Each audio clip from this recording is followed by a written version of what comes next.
heads the private sector unit in UNEP's Corporate Services Division. For media with questions, you'll see a Q&A box on the bottom panel of the Zoom screen.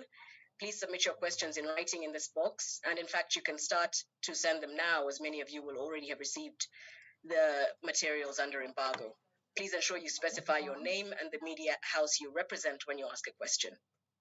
The session is being recorded and live streamed. Both the recording and live stream can be accessed on our website, UNEP. And 3, reorienting and diversifying the market for sustainable and safe plastic alternative and packaging alternatives.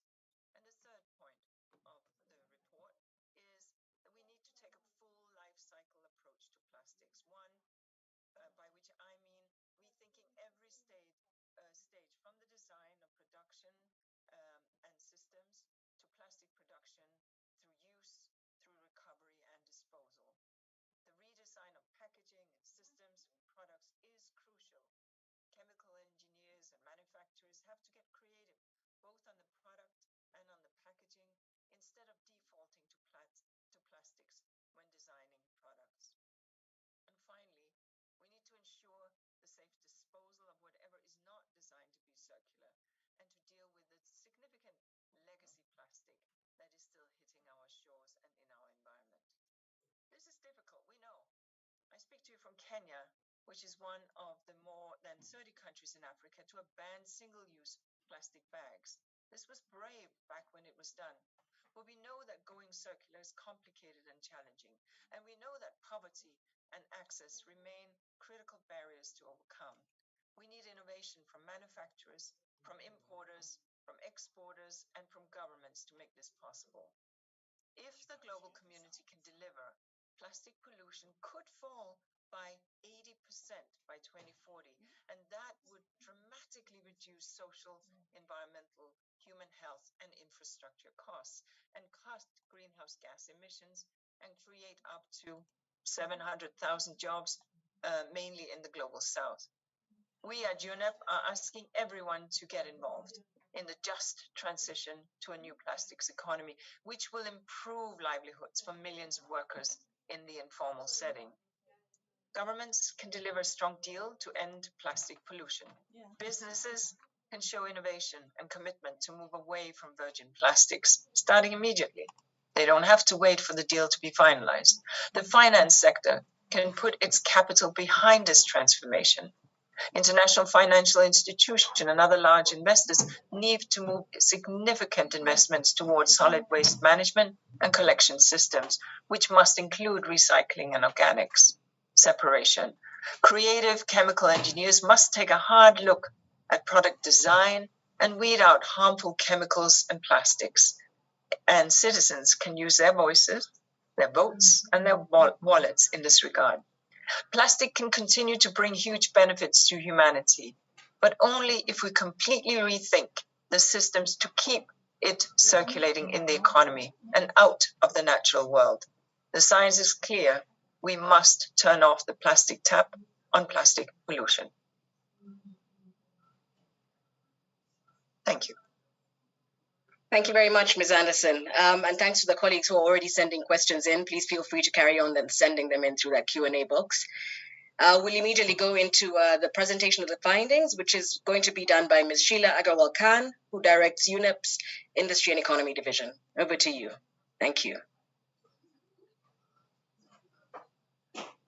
Thank you, Keisha. I think the presentation will be put on for me shortly.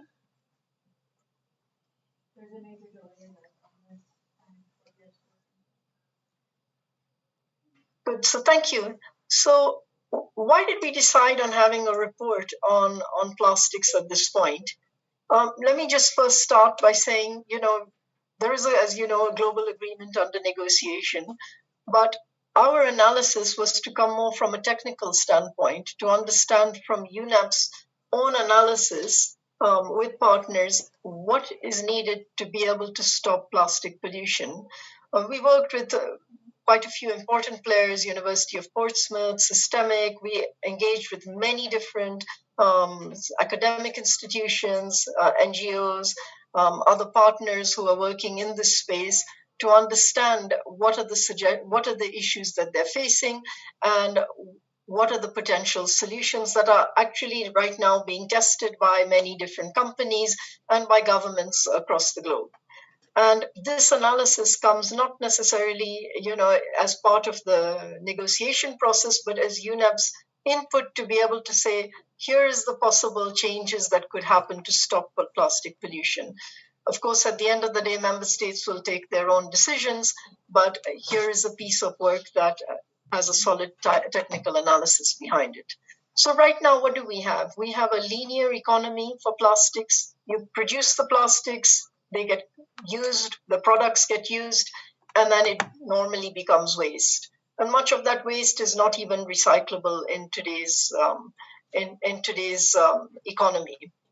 So while the plastics economy generates some 600 or 700 billion per year in income, at the end of the day, there are many costs that we're identifying. The environmental costs, the health costs, which as more research grows, shows bigger health implications. But of course, there's a lot of difference in values that we're seeing in the literature and on what has been found. We have taken a lower, more conservative estimate of the costs. That's why you see 300 to 600 billion. But we have seen literature showing up to 800 and sometimes even to, I think it was 1.5 trillion a year. But we used the more conservative estimates of the environment and human health costs from plastic pollution. Next slide. So what are we asking here for? We're talking about a systemic change, a systems change. That means that you cannot solve one part of the problem. You cannot simply say, well, let's just recycle our way out of the plastic pollution crisis. Or you cannot simply say, let's just simply do away with single-use plastics. No, there is a whole lot of changes from right upstream to midstream actors to downstream. It requires government engagement in terms of creating the enabling environment for different behaviors from industry to consumers to be able to change. And what does that system change look like? So on the first, we need to reduce the size of the problem. Having less plastic that is actually going to end up as pollution. Then we see three different market shifts. One, reuse market. Instead of producing plastic that ends up in the waste stream, how do you create reuse and refill systems so that you're not constantly disposing of plastic, but reusing it and having it refilled? Or having material that can be taken back to the producer to get fixed when it's broken, your phone, your laptop, so that they are constantly staying in the economy. Two, we need a market that allows things to be ideally mechanically recycled, because chemical recycling is still in its stages of research and needs some things to be addressed. So we're looking at how do you get more plastic that would end up in the waste stream to be recycled, meaning it has to be mechanically recycled, and only today 9% of the plastic produced can be mechanically recycled. So it has an upstream design issue to get more recycled. And two, to get that to recycling, it needs a better waste management infrastructure in countries, better sorting, collection systems, and of course, looking at how the waste pickers who are doing a lot of work in this space have their jobs protected, but in fact have better and more stable jobs. And then thirdly, the third market shift is looking at the kind of plastics that are entering the economy. Can we have alternatives that, based on a life cycle analysis, are safer than plastics, not creating any other environmental impact, and that do not produce the kind of pollution that we see? But lastly, even if you do all those market shifts, you still have the plastics that are sitting as pollution today in our water bodies, in the terrestrial ecosystems that we have. And so you have to deal with this legacy of plastic pollution that still exists. So if you were to shift to a circular economy, our analysis is showing that we could save globally some 4.5 trillion in costs by 2040, and at the same time improve the livelihoods and the jobs and create a net gain in jobs to millions of workers worldwide. So when we say 30% of plastics from short-lived products are avoidable and can be reduced, what do we mean by that? Well, on the one hand, we want to we're suggesting moving away from single-use plastics to plastics that stay in the economy. But even beyond that, what about the material that is there? You buy a lot of products today, you see there's a lot of headspace. So you need more packaging, but all you're transporting around the globe is air. You see a lot of products that have been diluted, detergents, shampoo, conditioner, liquefied, so they're diluted, and in what is being shipped around the globe is water, basically. So how do you get concentrates that can still be marketable, still earn revenue, but at the same time are using less plastic or less packaging to be able to reach the consumer? So this 30% is a mixture of things to be able to say how much can be reduced by the time we hit 2040. Slide. So as I had said, 3 market shifts: the reusable market, so that includes reuse, refill systems, take back systems, repair systems, so that at the end of the day, you're keeping things in the economy. The market for recycling, which is not just about waste management and infrastructure and recycling infrastructure, but about getting more plastics that would end up as waste, but that can be mechanically recycled. So if you want to, let's say, a viable recycling market, you have to look at upstream issues, and you have to look at the product that you're producing downstream, so that when you have post-consumer resin, that you have a market for it in the consumer goods that are produced. Ideally, a target required by governments that say products have to have X% of post-consumer resin in them would make for then a viable recycling business. And then, as I mentioned, alternatives, but not alternatives that create a bigger greenhouse gas footprint or a bigger land use footprint, but ones that are more sustainable and safer than the plastic packaging and other products that we have today. Thank you. Next slide. So a just transition. What do we mean by a just transition? Because at the end of the day, there are millions of workers who are paying a lot of time spending in collecting our waste, in getting it sorted, and delivering it to recycling spaces or to the waste companies. And in discussions with the waste pickers, there is an interest in looking to seeing how do they protect, on the one hand, their jobs, but at the same time elevate their jobs so that they don't necessarily become simply employees of other companies, or even worse, not end up being outcompeted of jobs, but really transition to a space where either they're running their own companies or they have a guaranteed purchase of what they sort, but in a safer manner where they're not exposed to harmful substances as they go through the waste and get it sorted. And what is going to be needed to get this whole transition to is a more integrated approach, an integrated approach to the way regulation is done that looks at the various the parts of the system that need to change, from upstream issues, the market shifts, to the legacy plastic. It needs a set of enabling regulatory changes that have to happen for industry to get the right messages, for consumers to have the information in hand, whether it's through labeling on products or whatever, but that they can actually see what they're purchasing and take informed decisions. And then across the board for industry, across the full life cycle, whether it's upstream where plastics are produced, midstream to the consumer goods space, or downstream where you have waste management and recycling investments happening. So an integrated approach that looks at all of these. And at the end of the day, plastic pollution from our analysis is within reach. We see it as being able to create a net growth of jobs globally of 700,000 jobs. We see that in some spaces, while jobs may be lost, in other places, new jobs will come up and an increase in number of jobs globally. Two, we see industry being able to flourish in different spaces depending on how plastic is seen, whether it's more as a set of commodity that just ends up as waste, or whether it is able to transition more towards the service provider and plastics are more like a plastic service that changes in the way it feeds the economy. Thank you very much. Thank you very much to Ms. Agrawal Khan for that presentation of the findings. We'll go straight into the media Q&A. We'll begin with a question that came just before this press conference started, and that is from Damien Carrington of The Guardian, who says, will the transformation set out in the report mean more or less profit and or revenue for the plastics industry overall? And I think this is one for you, Ms. Anderson. There we go. I just need to unmute here. Well, thank you very much.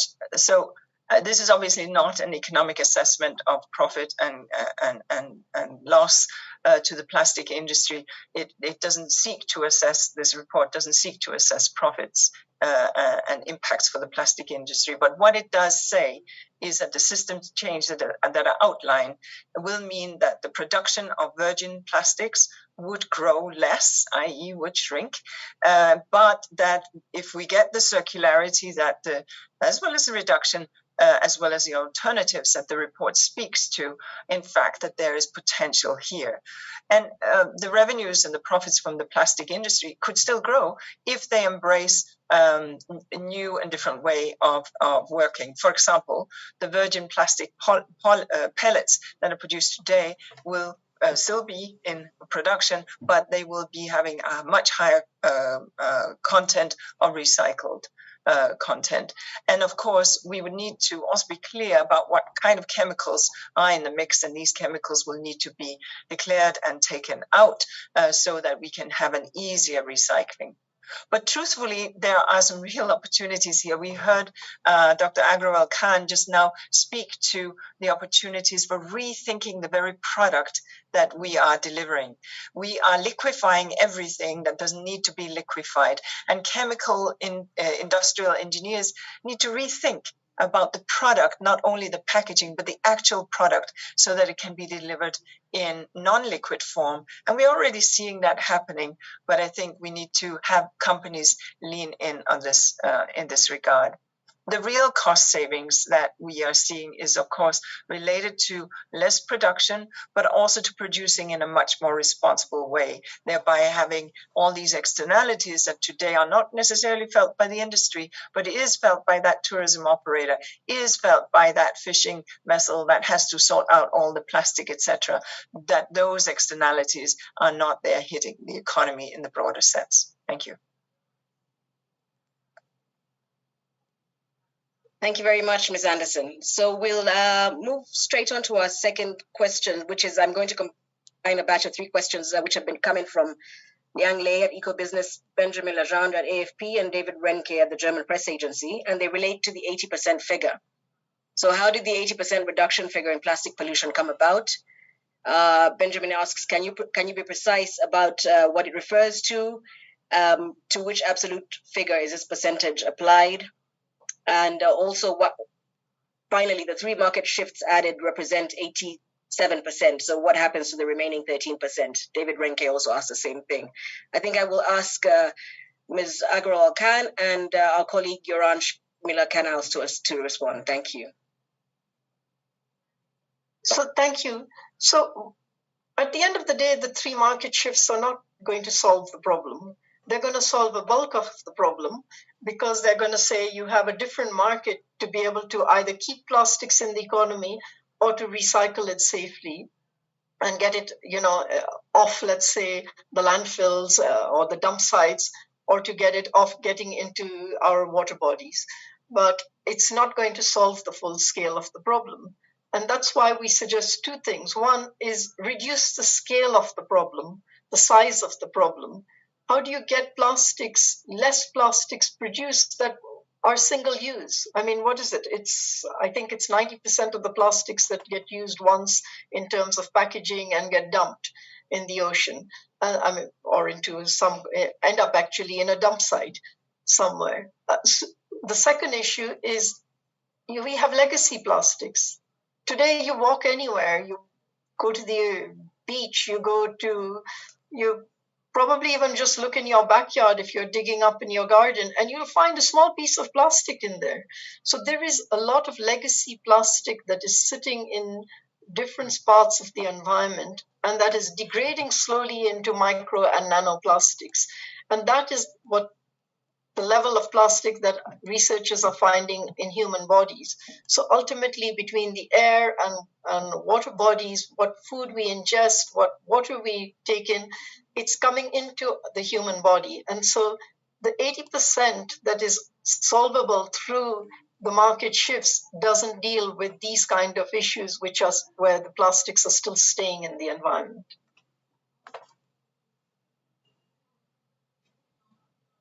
Your answer, yes, thank you. Thank you very much. Yeah, so just to complement, so also going into the specifics of how this 80% has been calculated, the 80% refers to the saving of plastic pollution that will not be generated by 2040 if we take all of these solutions that we're discussing. So we estimate, we model, or we have the knowledge of today's amount of plastic pollution, around over 100 million tons of million metric tons of plastic. And that includes plastic that is already in the environment, but also plastic that is being mismanaged. That amount will more than double by 2040 if we do nothing. And if we apply all the solutions that we're proposing here, that would be 80% less. So we would get to around 40 million tons of plastic pollution by 2040. And yeah, I mean, just also complementing on what Sheila was saying, we have already, I mean, this legacy of plastic pollution exists in the environment, but it's also in the economy. So we have a lot of plastic that has been designed not to be circulated back. And that plastic will become waste in the coming decades. So we will still have to manage that plastic. The 13% that you're missing in your additions is the amount that we think by 2040 we will still need to be disposing of in a linear way, but disposing safely so it doesn't become pollution. I hope that clarifies. Thanks.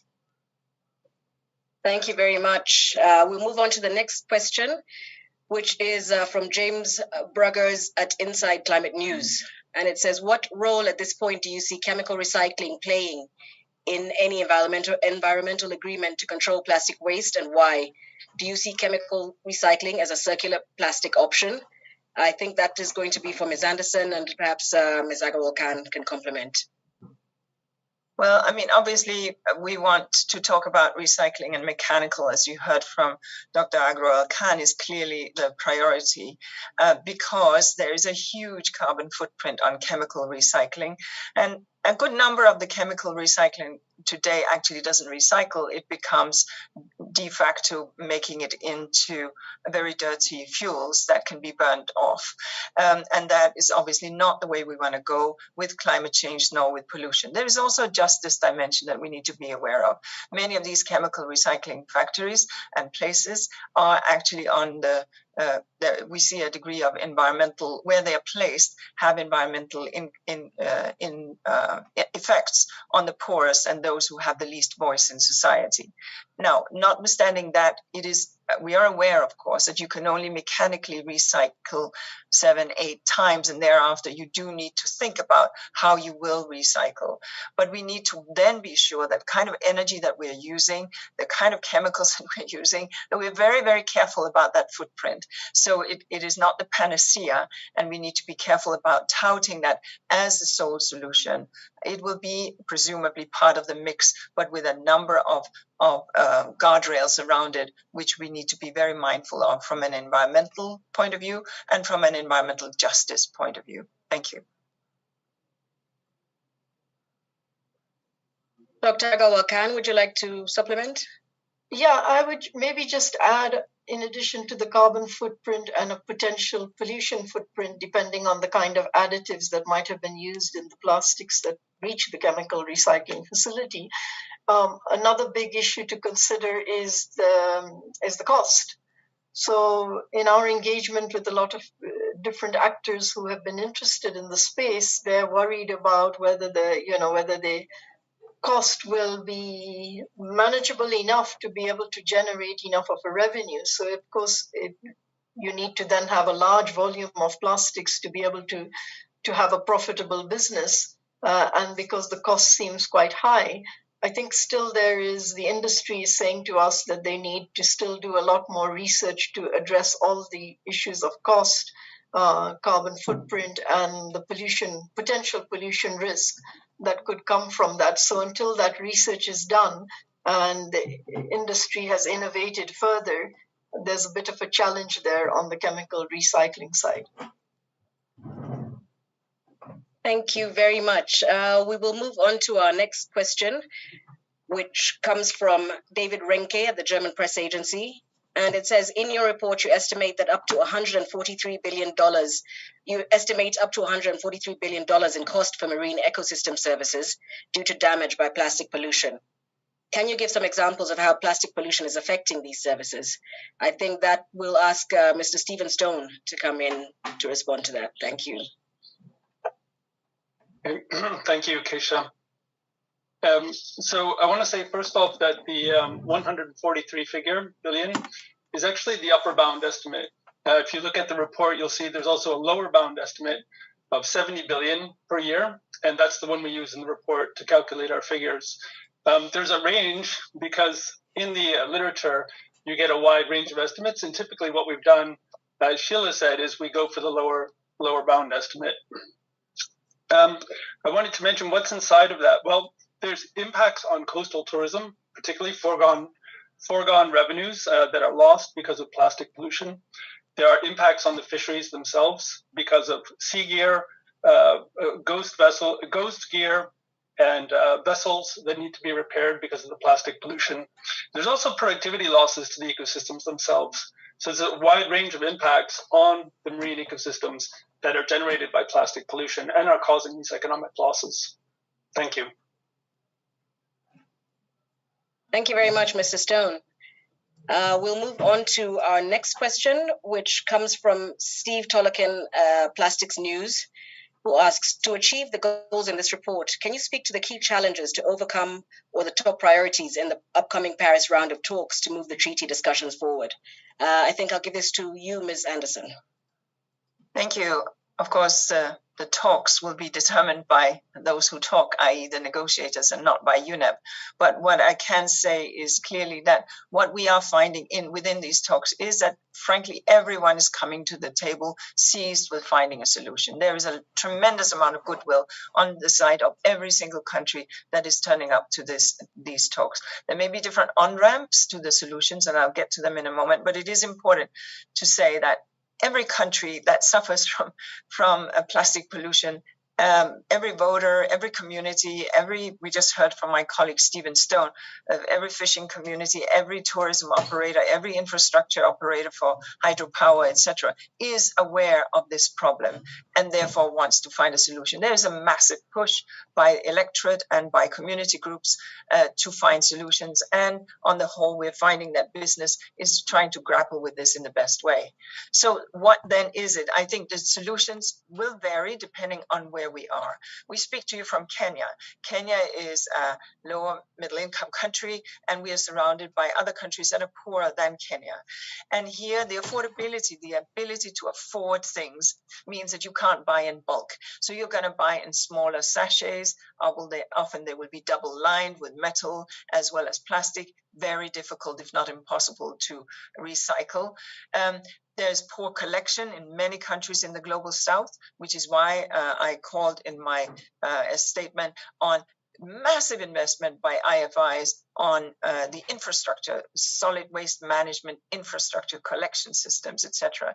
There's the inability to pay by the poorest for that collection, or the unwillingness, depending on which strata of society, it's easier to dump, which means that countries need to grapple with cross subsidies, etc., finding a way that they can subsidize collection from another revenue where people have willingness to pay. In some countries, it's not allowed. In other countries, this is doable. But all round, we need to look at the segmentation of the solutions. But the bottom line is that we have seen a willingness here to step in. Then, of course, there is the issue of Well, as long as virgin plastic is cheaper than recycled, then that becomes an economic dimension that will make us, as a global society, lean back on virgin. So how to make that happen? Well, the report mentions that in some markets, a levy might very well be a possibility. In other markets, probably not. The report speaks to extended producer responsibility. We're already seeing that. I speak to you from a country that has rolled out EPR. It's difficult to actually make it work, but many countries are grappling with it. And of course, we know that in countries where you have very high recycling, it is because there's a take-back system, there's a deposit system, so there are incentives. It's looking at all of these, and one size does not fit all because there are different markets, there are different economic levels of ability to address this. But what is clear is we need to reduce these three gear shifts that the report, we need to redesign and rethink the systems, and we need to obviously step up recycling, but also the redesign becomes absolutely critical. These are the elements, and then we need to take on, and this would be my last point, as Sheila said, the legacy plastic. If I am from a Pacific Island country and my primary revenue is tourism, but I have to think 20, 30 years into the future where I'm going to be paying to clean the beaches from legacy plastic arriving on my beaches from elsewhere. These are the kind of issues where we have to have a global conversation about who will pick up the tab for that bill. Thank you. Thank you very much, Ms. Anderson. We have just a few questions left, and also we're running out of time, so we'll take a couple more. We have one directed to Ms. Anderson, but perhaps you might have some additions, Ms. Agrawal Khan, and your answer. So it is, do you see the recycling industry competing with the virgin plastic industry on a market basis alone? Or do you think that regulations, tax levies, or state subsidies are necessary for the recycled industry to compete? Sorry, I wasn't sure who it was for, but I'll start, and I'm sure that Dr. Agrawal Khan will follow through. And clearly, I mean, look, let's face it, where we have seen in localities where recycling is very high, why is that? Well, to a large extent because instruments such as bans or incentives, depending, have been legislated or regulated for. So clearly, we see that that works. And we also see in places where there is zero legislation, either on the packaging side or on the collection and recycling side, that you have much more plastic waste in the open environment. So I think it's fairly obvious that when you put down some degree of regulation, some degree of EPR, some degree of deposit return, some degree of refill, this is what will enable it. If we do it all from bottom up, I don't know that we will get the kind of solution that the world is expecting, that the next generation wants, that everybody who's a tourism operator or a fishing community needs to see to sustain their income. I'll stop here. Thank you very much. Would anyone go ahead, Ms. Agrawal Khan? Yeah, well, at the end of the day, I mean, if you look at the mechanically recycled plastics, only 9% of what plastics we produce can be mechanically recycled. So at this point, you can't really say that there's a competition because it's for such a small percentage of plastics produced. Now, if you were to say you have many more plastics produced that can be mechanically recycled, well, is it competition or is it actually an opportunity to think differently about one's business? So I think it depends on the perspective of those business owners who would see whether this is an opportunity to be part of the solution and to say that the petrochemicals are actually embracing having post-consumer resin as a part of the plastics production that they would entail. And we've heard from some of them that's quite doable. And on the other hand, their own investment in recycling, for which we're hearing is possible, but maybe not yet. It's not yet happened at the scale that it would need to. But as Ms. Anderson says, one of the key issues is not just looking at the recycling set, because that's not going to solve the problem. At the end of the day, it's the whole change across the entire life cycle of plastics that's going to be key. Thank you very much, Dr. Agawa Khan. We have one question coming in from Kenya, from the Tuko Media, which is for Ms. Anderson. It says, you said Kenya banned the use of plastic bags, but there is evidence that they are secretly sold in some areas. Is there any cooperation between the UN Environment Programme and the government to track down the underhand dealers? Well, first of all, let me say that unfortunately we are seeing illegal activity across many countries when such bans go down. I will also hasten to add that the Kenyan NEMA, the National Environmental Management Agencies, have been going after some of this illegal trade and illegal production, and you will see that they are very much aware of this and seeking to enforce the prevailing laws. Single-use plastics is, and I was just in South Africa where we were discussing some of these issues. Look, the issue, and I think Dr. Agrawal Khan spoke to this, how do you ensure that in a country with high unemployment, some of these small industries do not are getting through in a just transition? And this is part of the broader conversation that countries have to seek to find solutions to. And we from UNEP will obviously continue to engage with all member states in this regard. We very much urge countries to look at the kind of encouragement that they can do on circularity. And there are a number of companies here in Kenya that precisely are doing this, having waste pickers who have a guaranteed income stream for the waste that they collect, having recycling at source, taking the organics out from the waste so that it is easier to recycle. We know that when you mix organic plastic and metal, it becomes frankly a total catastrophe and not decent work for anyone to have to sort through. So finding some of these solutions. The thing that all countries will need to deal with is how to make this incentivize this so that indeed these things can be taken up at the state, county, and municipal levels in all countries. Thank you very much. I think we'll take one final question, which is from Inside Climate News. It says, new research out of the UK shows that mechanical recycling may be producing very large quantities of microplastics, perhaps as much as 13% of incoming waste to a mechanical recycling facility. Given the health and environmental concerns about microplastics, could increasing mechanical recycling actually create a new environmental problem? I think, Mr. Yorans Canals, I'll ask you to handle that. Excellent, thanks.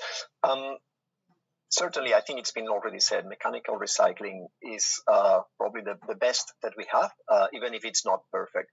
We can certainly improve the technology on mechanical recycling, and importantly, by improving the design of plastic products and improving what goes into the products in the first place, that can also help increase the efficiency of mechanical recycling and other types of recycling as well. So it's important, and I think that's also quite stressed in the report.